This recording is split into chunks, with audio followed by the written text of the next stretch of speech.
What makes Jalen such a special quarterback and leader for this football team? I mean, his approach. Number one, the way he approached things, the way he approached the team when he's speaking. He's always the same Jalen every time you see him. He don't get too high, he don't get too low, and you can't help but respect a guy like that. Even when times things aren't going, our way or his way, you never see him really frustrated. You never see him screaming at each other on the sideline or screaming at a teammate for, maybe messing something up or it didn't go the way that he wanted it to go. And when you got your quarterback is like that, you definitely want to go out there and play harder for him.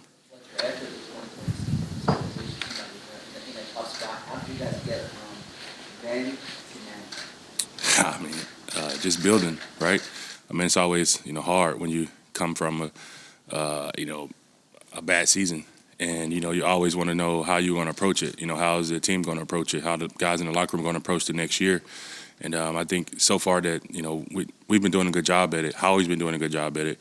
Obviously, Nick's second year here, he's been doing a really good job at it. So we're just taking it and just trusting him.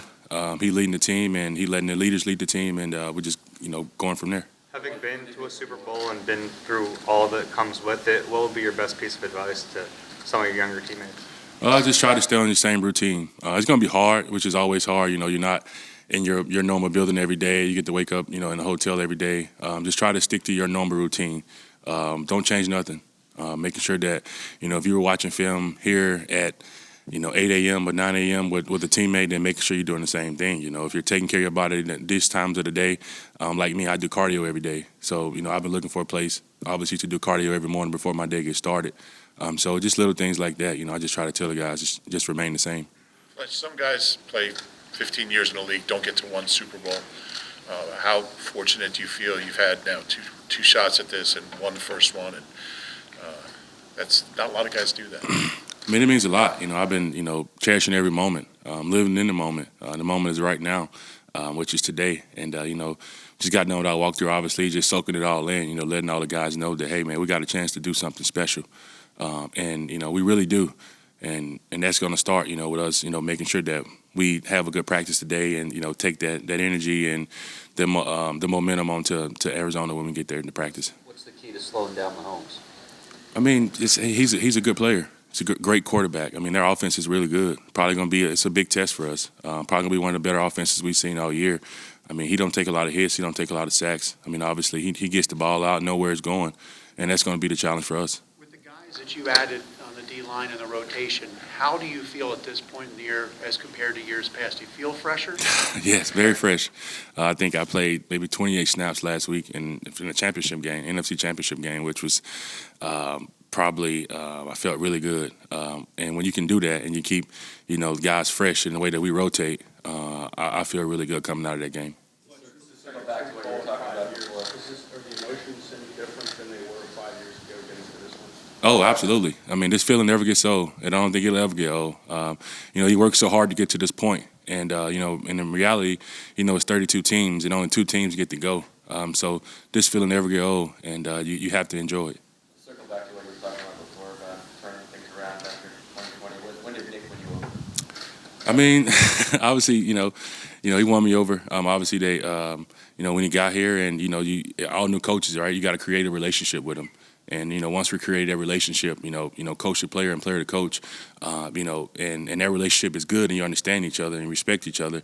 You can't help but want to go out and play for them. What is different about the emotions the second time around? I mean, you kind of control them a little bit, but at the same time, there's no emotions are emotions, right? And at some point, you got to let them out. And the biggest thing is, being emotional about it, but also knowing that, that the season isn't over yet, right? We haven't won nothing yet. We won the championship, yeah, but now we still got one more game to go. When did Jalen win you over? I know, in the 2020 season, he kind of took over for Carson, but were there times early on that you knew this guy could be your franchise quarterback? I mean, when he speaks. When he speaks to us, even as one of the older guys in the room, listen to a guy, third year, I think it's his third year, and you listen to him speak, and the way that he speaks, the way that he approaches teammates, and you man, this guy, he really wants it. He wants what's best for the team and not what's best for Jalen. Was he doing that, as a rookie or even going into the second year? I mean, obviously, as a rookie, I've been in that position when I've been a rookie, and you kind of don't know what to say to guys. You kind of got to learn your teammates, but when you're a starting quarterback, you have to learn really quick, and I think that's one thing that he did. Brandon Graham told me. You and Sue were linked to each other. What's it been like being his teammate? It's great.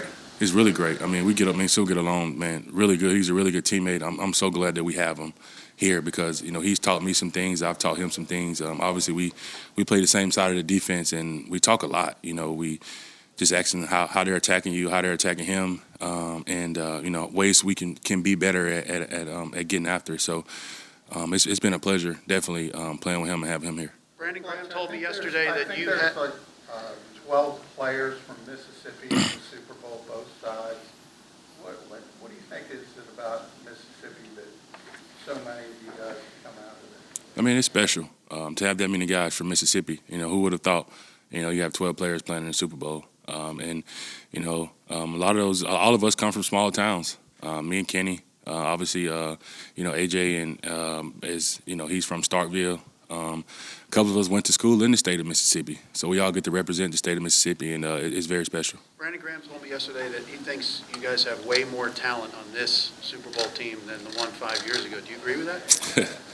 I mean, we have different talent in different ways. Obviously, we had elite receivers back then. We got elite receivers now. We have really good tight ends back then. We got really good tight ends now.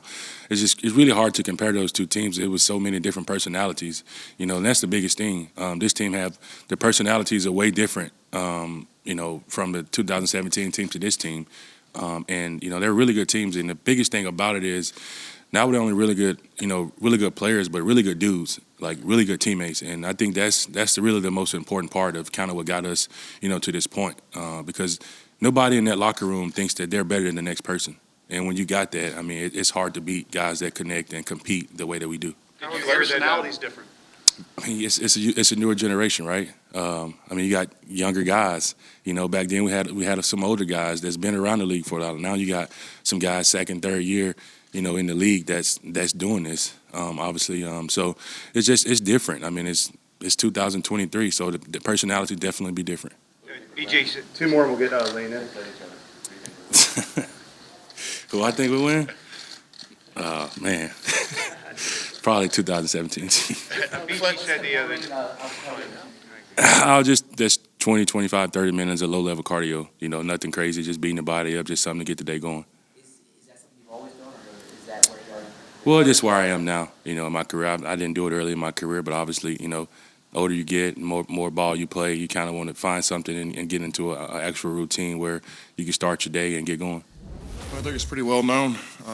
He's been like the nucleus of this team for, over a decade now.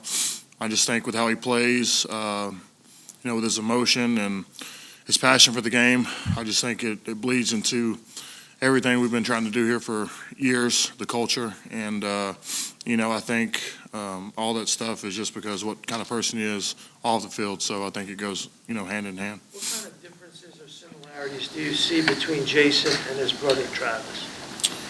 I think they're both extremely serious about their jobs. Sometimes they may come off, I feel like Travis more jokingly, like he doesn't, or, is more laid back. But in order to, I think, be the level that they're at, that they obviously take their job very serious. I don't know, Travis may have more swag. From the looks at it, but O-line is a swagless position most times, so it is what it is. Unless you get a 10 advisor, what are you going to do? Lane, how you feeling, and has it been tougher going through and playing through what you're playing No, through? I feel better now than I did initially, like the first game. The first game was my biggest challenge. Obviously, last game was a challenge in itself, but I feel like the first game for me personally was harder to get ready for, because I wasn't sure I could play through it. But after the initial contact at first in the first game, I was good. I had better confidence from the second drive on. So you kind of learned how to play with it at this point? Yeah, to where it's not affecting you as much. So, yeah.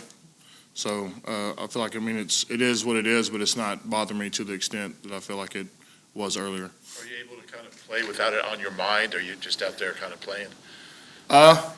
Yeah, the more practice and stuff I do with it, I feel like this longer stretch has allowed, my body to heal in general. So I think that, and then having this additional week to practice and rehab has been huge. I don't have to press it like I did last week, but to answer his question, it was harder getting ready for the first game. The second game. You talked about Cam Jordan playing through. Did you ever get to talk to him about playing through? Yeah, so Cesar Ruiz was his teammate, or is his teammate, so I reached out to him, and he was pretty much said, good luck. I mean, it's going to hurt. But, I think he went through it in 2020, so after talking to my Doc Myers, I was asking, I think he said, multiple hockey players have been through it, but he wasn't sure that he's operated on guys that have played through it in football. But not to say that you couldn't, but after hearing that Cam did, that increased my confidence. So.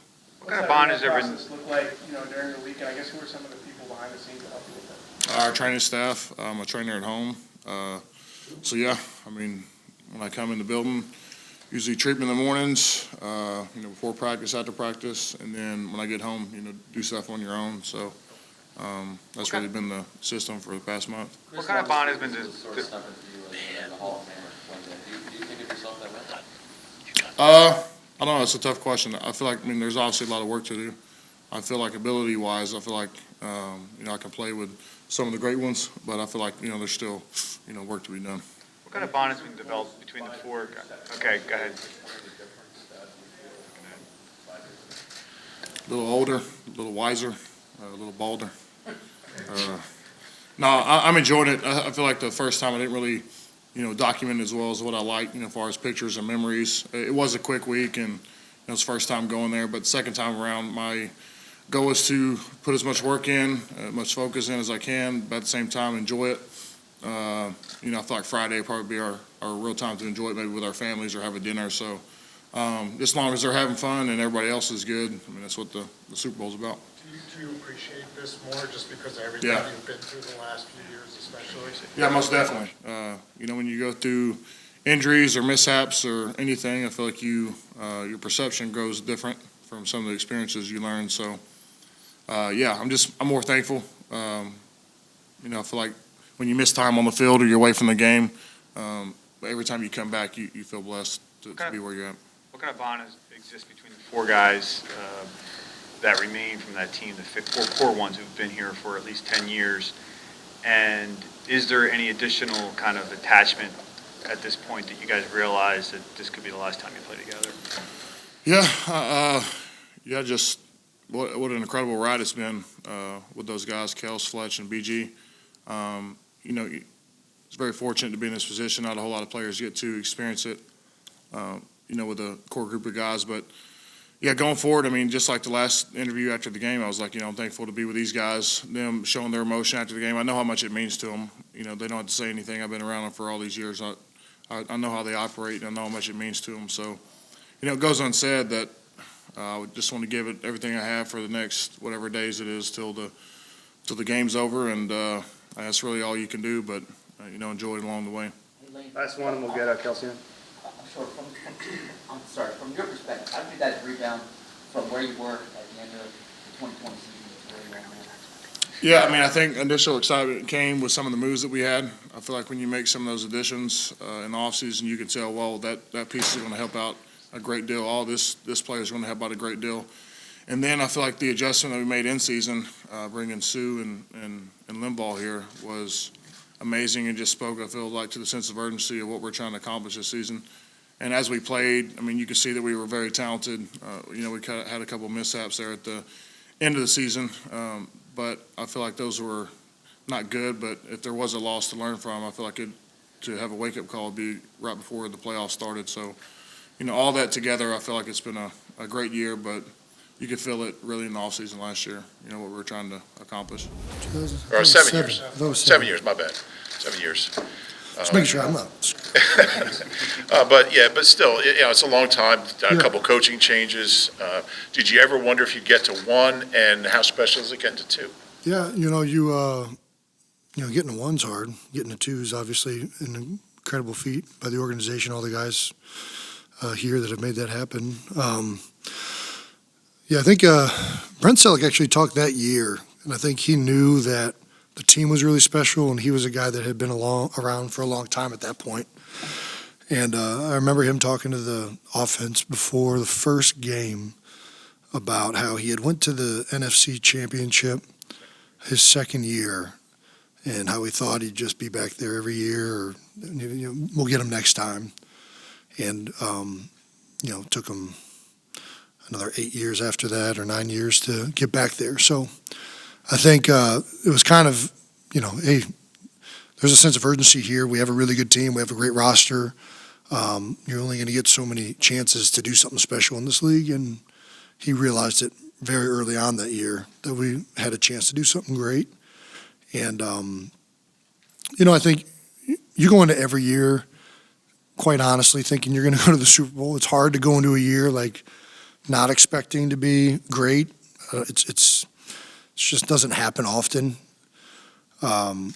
But, I think that we made a lot of improvement over the course of last year. I think all of us collectively felt really positive going into this year.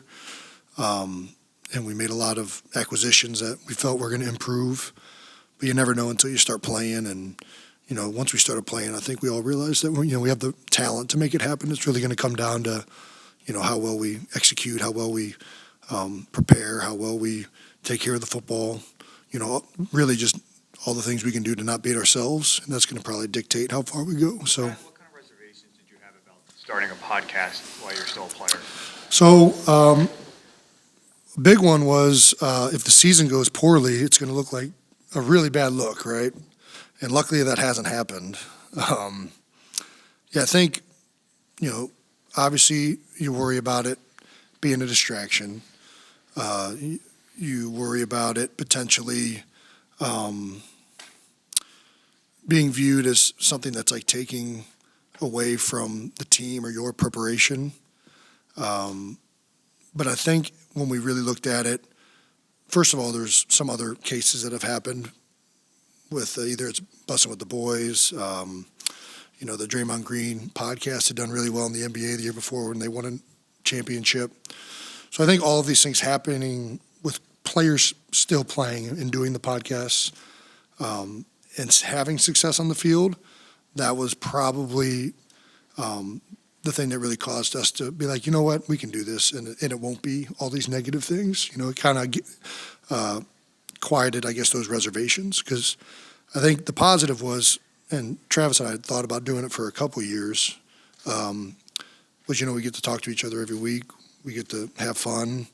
And in some ways, I feel like it's made my brother and I closer, talking every single week. I mean, normally in the course of a season, you go months without talking to each other at times, and you're so caught up in your own stuff. So, it's ended up being a great thing. With you facing your brother, who do you think has the most stress or emotion?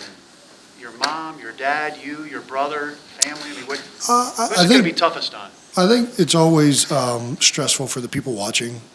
I think that's probably more, not even just parents. I think it's coaches, fans. I mean, when you don't have control on the field of what's happening, I think that's a stressful situation. I feel like when you're playing, there's a sense of control in the outcome, and you can have a difference in it yourself. So it's a little bit less stressful. So I would imagine my parents would probably be the most stressed out. I think they are every time we're watching a game. So yeah.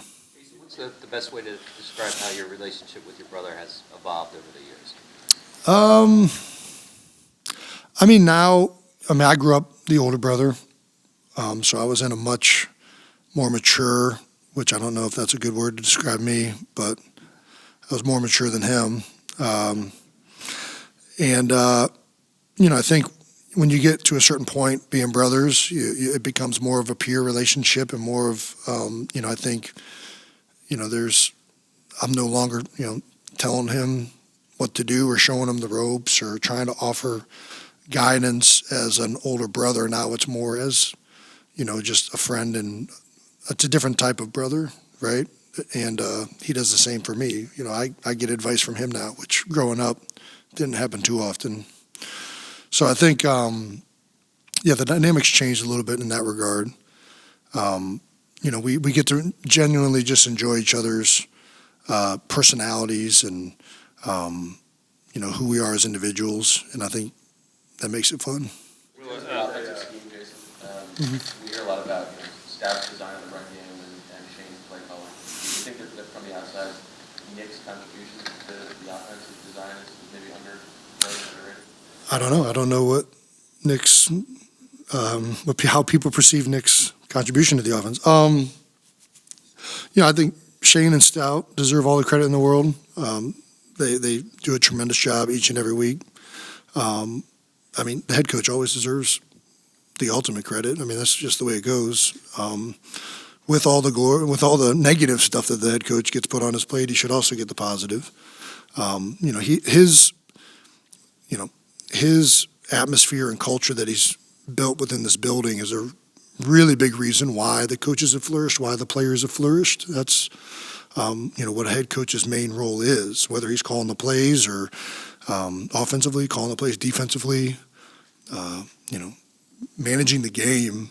His number one job is to facilitate a team, an organization that is focused on improving, that is focused on working, that comes in the building with energy, that's motivated to get better. These things far outweigh what play we call on third down. And I think Nick does a phenomenal job of that. And I think he deserves all the credit in the world for that. Will Super Bowl outcome, win or lose, have any? I'll get right back to you. What's will up? Super Bowl outcome, win or lose, have any effect on your ultimate future plans? I don't think so. I think I think you go in, from everybody I've been told about, when you know it's time to retire or not.